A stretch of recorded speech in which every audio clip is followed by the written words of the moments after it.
There is a moment that football gives you sometimes, not often, but sometimes, where the sport stops being a game and becomes something that feels closer to life itself, where a man on a grass rectangle under stadium lights stops being an athlete and becomes a mirror of everything human beings understand about time, about loss, about the gap between what we dream and what we're able to hold on to before it slips away forever.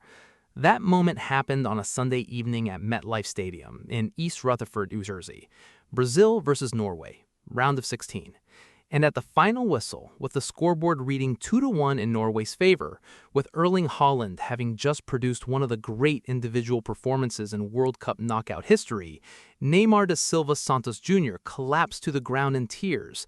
Not the tears of frustration that footballers shed after a painful defeat. Something deeper than that. Something that everybody watching, regardless of which team they support, regardless of which country they come from, recognized immediately as grief. Because what ended at MetLife Stadium that evening wasn't just Brazil's 2026 World Cup campaign. What ended was a story that started 16 years ago, in that exact same stadium, in August 2010, when a skinny 18-year-old from Mogi das Cruzes came off the bench against the United States in a friendly and scored his first international goal for Brazil. That was Neymar's first act in a yellow shirt at MetLife. Sunday evening was his last. And he knew it the moment the referee blew the final whistle. The same man, the same stadium, 16 years apart. And the World Cup trophy still missing from the story. I tried. Now it's over, he told Brazilian television afterward, barely able to speak through the tears. I started here, I finished here. To understand why that image, a 34-year-old man crumpled on the grass of the world's most famous stadium, reduced to tears with the weight of what just ended, resonated with millions of people who were watching from every corner of the planet, you have to go back to the beginning. Not the beginning of this World Cup, the beginning of Neymar. He grew up in São Vicente, in the state of São Paulo, the son of Neymar Santos Sr., a former professional footballer who drove taxis and cleaned pools to keep the family afloat, while his son showed gifts that made everyone who watched him play immediately understand that something different was happening. The family moved to Santos when Neymar was 11, when the club's academy accepted him and changed the trajectory of everything that followed. There was a moment in 2003 when Real Madrid made contact about the boy. Santos convinced his father to say no, that the club would take care of him, that he was too young to be shipped off to Europe. And so Neymar stayed, and Santos got to watch him become something the football world hadn't seen in decades. He debuted for the Santos first team at 17. By 18, he was scoring goals that made people search for comparisons and find none that fully fitted. The Puskás Award in 2011 for a goal against Flamengo that involved 7 touches, a dizzying run through half the opposition team, and a finish of such casual precision that it looked rehearsed.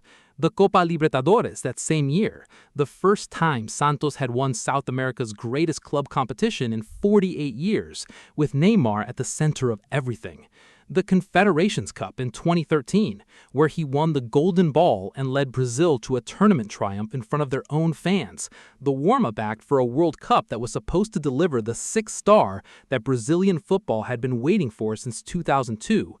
And then, 2014, the World Cup on home soil, the tournament that was supposed to be the coronation. Brazil had waited 12 years for another title, and now the tournament was coming to them, to the Maracanã, to the Estadio Mineirão, to the cities and stadiums that have more football history embedded in their walls than almost anywhere else on the planet.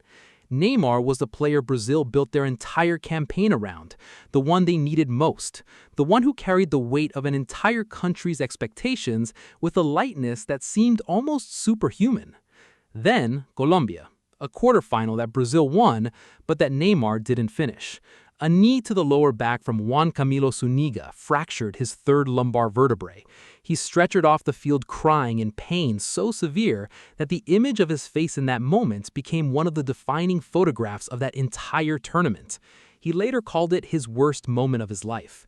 He watched from a hospital bed as Germany dismantled Brazil 7-1 in the semifinal at the Mineirão, a result so catastrophic in Brazilian football history that it has its own name, the Mineiraço, and that continues to define an era of national trauma. He came back from the fractured vertebrae. He went to PSG in 2017 for €222 million, the highest transfer fee in the history of football at the time, a move that was supposed to establish him definitively as the best player in the world in his own right, stepping out of Messi's shadow and onto the throne alone. He scored 118 goals for PSG in 173 matches. He won 5 Ligue 1 titles. He helped PSG reach a Champions League final in 2020. But the trophy that would have validated the transfer above all others, the one with the giant ears, never came. And the injuries kept coming instead. The list of what his body cost him during those years at PSG reads like a medical textbook. Metatarsal fractures, ankle surgeries, hamstring tears, adductor problems, rib injuries.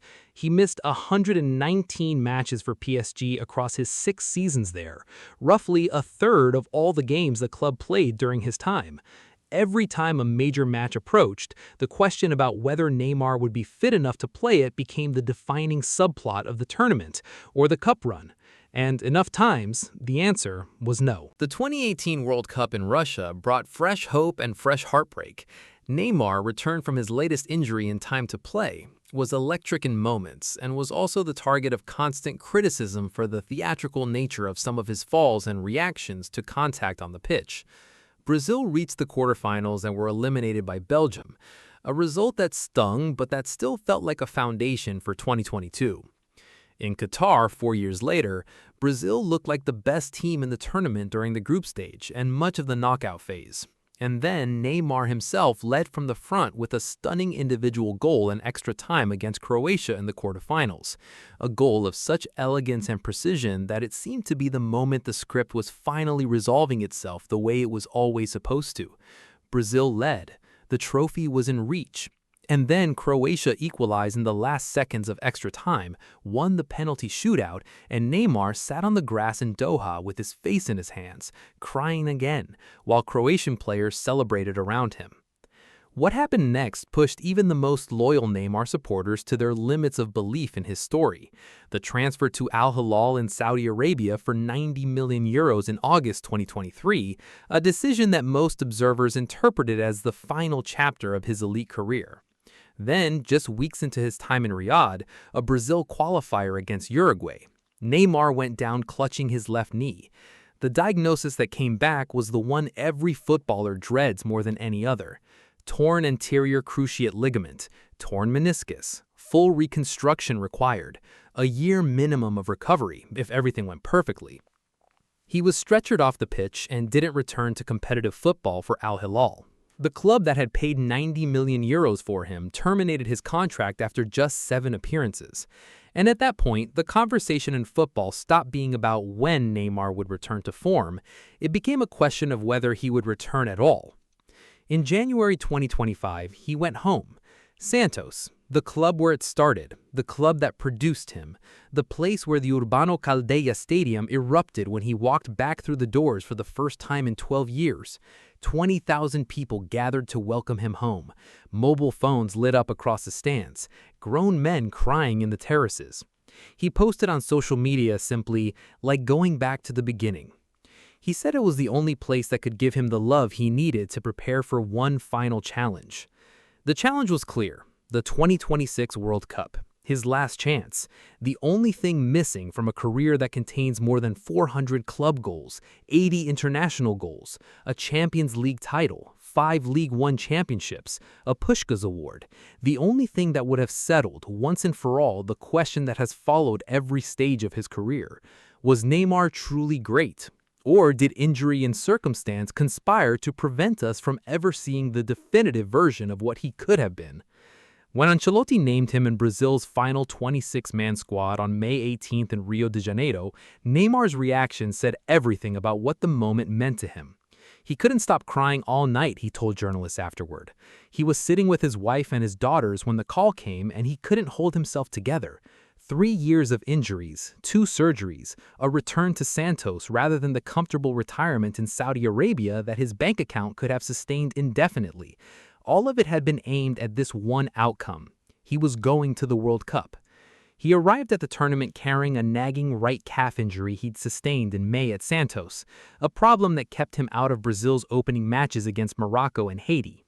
The calf limited him to watching from the bench as his teammates navigated a group stage that was far more complicated than the yellow shirt suggested it should be. He came on for 15 minutes against Scotland in the final group match, Brazil winning 3-0, just enough to remind everyone what was still possible when this particular body was functioning at anything close to its peak. And then Norway, the round of 16, the match that ended everything. Ancelotti brought him on in the 67th minute, with the score still level at 0-0. He entered the field at MetLife Stadium, the same ground where he made his debut 16 years earlier, to a reception from the Brazilian supporters inside the stadium that was something between hope and prayer. For 23 minutes, he tried. He created half chances. He drew fouls. He reminded everyone briefly of the player who had dazzled the football world for 15 years. And then Holland struck twice in 11 minutes, the 79th and the 90th. 2 goals of different character but identical decisiveness, and Norway were through. Neymar got his penalty in stoppage time, a foul on Casemiro inside the box, giving him one final kick. He converted it, his 80th international goal, the second Brazilian man alongside Pelé to score in 4 different World Cups. But it counted for nothing in terms of the result. Norway were already celebrating. Brazil were eliminated, their earliest World Cup exit since 1990.